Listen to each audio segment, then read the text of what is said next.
1절 말씀에 유다의 시드기야 왕 열째해라고 했습니다.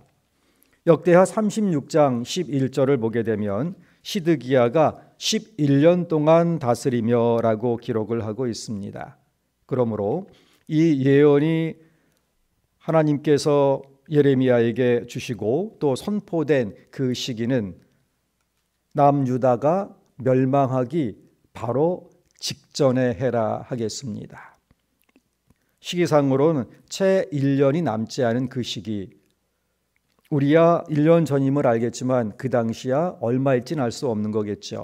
하루일지 6개월일지 1년일지 알 수 없는 상황.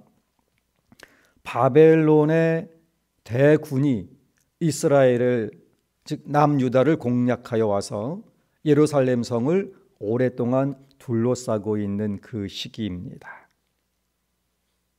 언제 성이 무너지고 멸망할지 알 수 없는, 그러나 오늘 밤 무너진다 하더라도 이상할 것이 없는 그러한 상황, 오랫동안 버티고 있는 이 상황입니다. 그리고 이 상황 속에 지금 예레미야는 궁중 시위대, 즉 왕실 경비대 감옥에 투옥되어 있습니다. 왕실 경비대는 이제 특별히 뜰에 마련되어 있어서 왕실 뜰 이렇게 표현되면 왕실 경비대 감옥이라 이해하시면 되겠습니다. 왜 투옥되어 있는가를 보게 되면 3절 이하에서 설명을 하고 있습니다. 3절과 6절이 끊어지지 않고 같이 5절까지 이어져 있죠. 구분 없이 중반을 보게 되면 너희가 갈대아인과 싸울지라도 승리하지 못하리라 하셨다 하였더니, 즉 하나님께서 유다 백성에게 또 시드기야 왕과 또 왕실의 관료들에게 계속해서 주시는 말씀은 그들과 싸워도 이기지 못하니 그들에게 항복하라고 계속 예레미야에게 이 예언을 전하게 하십니다. 예레미야가 하나님의 말씀대로 이 말씀을 전하였더니 유다의 관료들이 이제 예레미야를 투옥하라고 계속 시드기야 왕을 압박을 합니다. 이 앞부분에 나온 역사서를 보게 되면 시드기야 왕은 굳이 그렇게까지는 원치는 않았지만 이제 그 관료들의 그 신하들의 독촉에 의해서 결국은 가두라 명하게 되는 이 상황입니다. 그런데 하나님께서 이해할 수 없는 명을 내리시는 겁니다.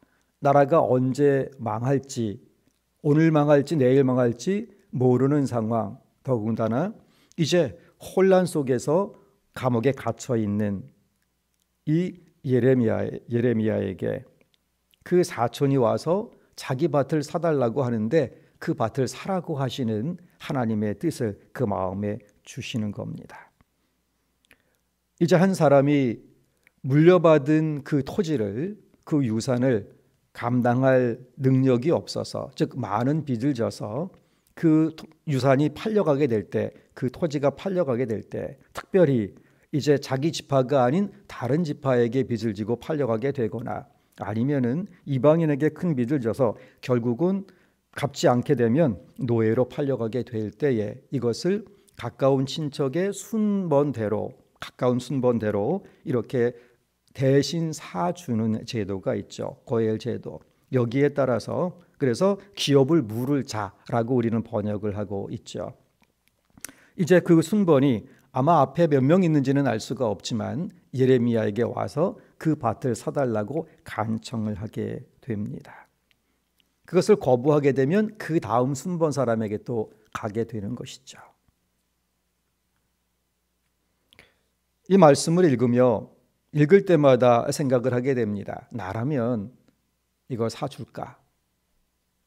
곧 오늘 밤 내일 혹은 멸망해서 다 뿔뿔이 흩어지고 모든 것이 의미가 없어지게 되고 바벨론이 오면 다 차지할 터인데 그 땅 문서 가지고 있으면 무슨 소용이 있겠습니까? 그런데 하나님께서 예레미야에게 사라고 하시는 겁니다. 바로 이 상황입니다. 사는 정도가 아니고 그 땅을 사서 증서를 잘 만들고 공증까지 받아서 아주 오랫동안 오랜 세월 뒤에 다시 보아도 확인할 수 있도록 장기 보관할 수 있도록 토기 속에 꼭 꼭꼭 담아가지고 잘 보관하라. 이 토기가 얼마나 오랫동안 잘 보관하는지 예수님 당시의 문서들이 바로 오늘날에도 토기 속에서 발견되고 있습니다. 동굴 속에 잘 보관해 두었던 당시의 문서들이 이제 지진이 난다든가 여러 가지 상황으로 인해서 공중에 나오게 되고 그 안에서 2000년 전 그리고 2500년 전에 문서들도 발견이 된 만큼 잘 보존이 됩니다. 이렇게 공증을 하고 장기 보존 절차까지 다 마치게 하는 겁니다. 예레미야는 이해할 수는 없지만 왜 지금 이거를 굳이 나한테 사라고 하나님께서 마음에 감동을 주실까? 이해하지는 못했지만 순종하였습니다. 이해하지는 못해도 순종한다. 이게 하나님을 따르는 사람의 굉장히 중요한 자세인 겁니다. 하나님께서 왜 그런지 이유를 말씀해 주시는 게 사실 오늘 전장의 내용입니다. 15절 하반절을 보게 되면 사람이 이 땅에서 집과 밭과 포도원을 다시 사게 되리라. 다 망하고 다 빼앗기고 할 터인데 그 날이 오게 되면 다시 사는 날이 오게 될 거다. 무슨 말인가? 하나님께서 반드시 지금은 징계하셔서 심판하시고 멸망에 처하게 하지만 그것으로 끝이 아니고 반드시 회복하게 하신다라고 하시는 하나님의 약속을 확인시켜 주는 것이다 하겠습니다. 이때에 누가 그 땅을 사려고 하겠습니까? 폭락을 거듭해서 오늘날로 말한다면 증권 다 휴지도 조각이 되는 그러한 바로 그 순간인데 그 땅을 사라고 하는 겁니다. 그러나 그 땅이 훗날에는 엄청난 유산으로 후손들에게 남게 되는 겁니다. 이해하지 못한 예레미야가 하나님께 묻는 겁니다. 그게 25절입니다. 이 성은 갈대아인의 손에 넘기신 바 되었나이다. 갈대아인 바벨론 제국을 말하죠. 그렇게 묻습니다.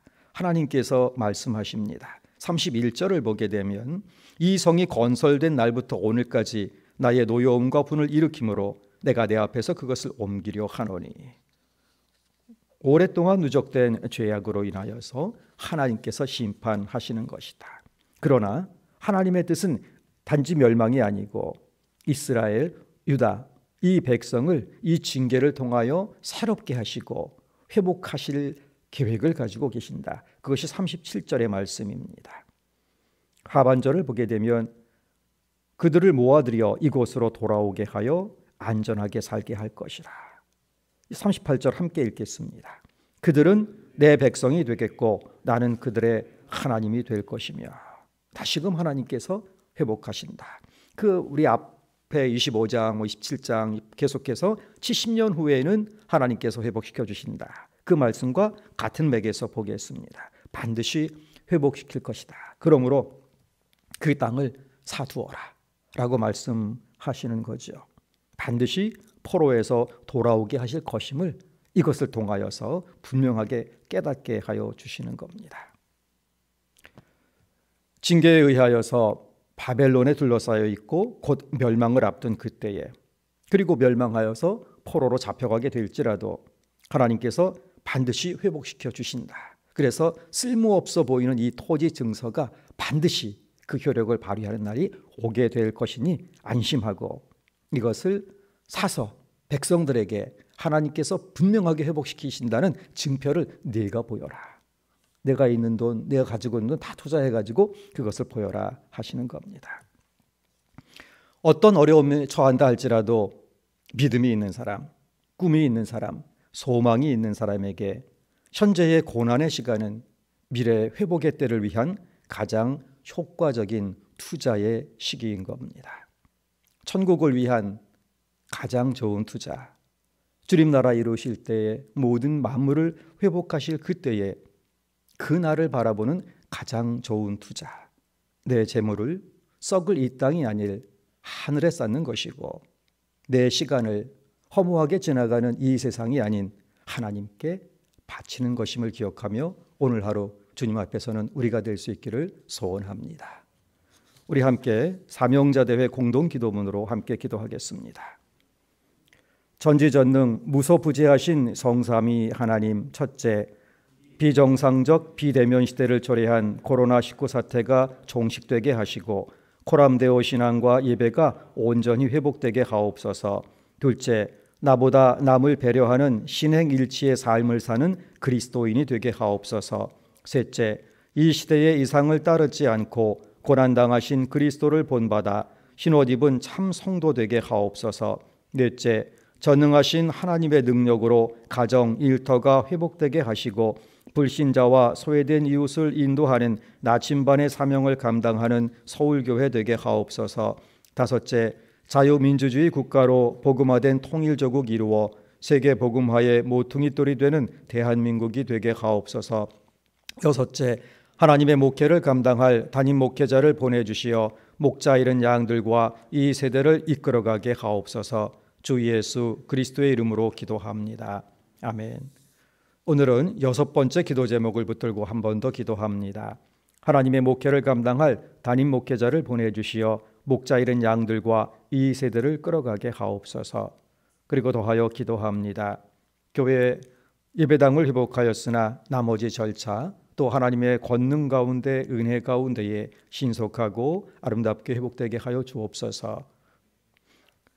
사명자대회 특별 새벽 기도에 모든 성도가 나올 수 있도록 상황 조성하여 주시고 한 주간 동안 말씀을 전달하실 손다리 목사님 말씀 준비하는 이 시간 또 은혜 더하여 주시고 말씀 전달할 때에 성령의 나타나심과 역사로 함께하여 주옵소서.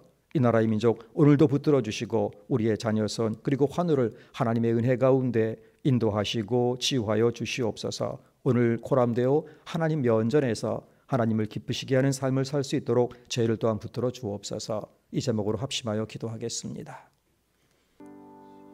거룩하신 하나님 아버지 감사합니다. 오늘도 저희에게 하루를 허락하시오니 하나님 면전에서 하나님께서 허락하신 그 뜻과 의미를 잘 살리는 삶을 살아가도록 성령 충만으로 인도하여 주옵소서. 서울교회 이제 예배당 회복하게 하여 주시고 새 출발하게 하시오니 감사합니다. 남은 모든 법적인 행정적인 절차도 하나님의 권능의 손으로 이끌어 주시어서 신속하게 그리고 아름답게 하나님께 영광 올려드리는 방법으로 그렇게 마무리되도록 또 결말 짓도록 하나님께서 인도하여 주시옵소서. 거룩하신 하나님 아버지, 서울교회 하나님의 목회를 감당할 담임 목사를 하나님께서 선별하여 보내어 주옵시고 이 나라의 민족 오늘도 굳건하게 붙들어 주시어서 자유민주주의 체제로 복음화된 통일조국을 향하여 나아가도록 친히 운항하여 주시기를 간절히 소원하옵나이다. 우리의 자녀손들 하나님께서 은혜 더하여 주시고 믿음 위에 굳게 서서 하나님 주시는 지혜와 총명 가운데 강건한 가운데에 그 담을 흘리는 열매들 풍성하게 맺게 하여 주옵시고 앞길을 열어 주옵시고 만남의 복을 더하여 주옵시고 오늘도 오직 하나님의 주의 손길만을 기다리는 하나님께만 메어 달리는 우리의 환우들 주님의 그 피 묻은 손으로 십자가 보혈의 능력의 손으로 안수하여 주시고 잡아 일으켜 주옵소서. 하나님 면전에서 하나님을 배우며 하나님 뜻을 깨달으며 천국의 기쁨을 누리며 이 세상에 하나님 살아계심을 그리고 참 하나님의 사람이 있음을 입증해내는 귀한 삶을 능히 살아갈 수 있도록 저희를 붙드시고 사용하시고 또한 서울교회를 사용하여 주옵소서. 사명자 대회가 눈앞에 다가와 있사옵나이다. 은혜 가운데에 새 출발 그리고 교회를 새롭게 재창립하는 놀라운 출발점이 될 수 있도록 하나님께서 한없이 부어주시는 놀라운 충만한 은혜를 받는 성회가 되도록 하나님 인도하여 주옵소서. 감사드리오며 예수 그리스도 이름으로 기도하옵나이다.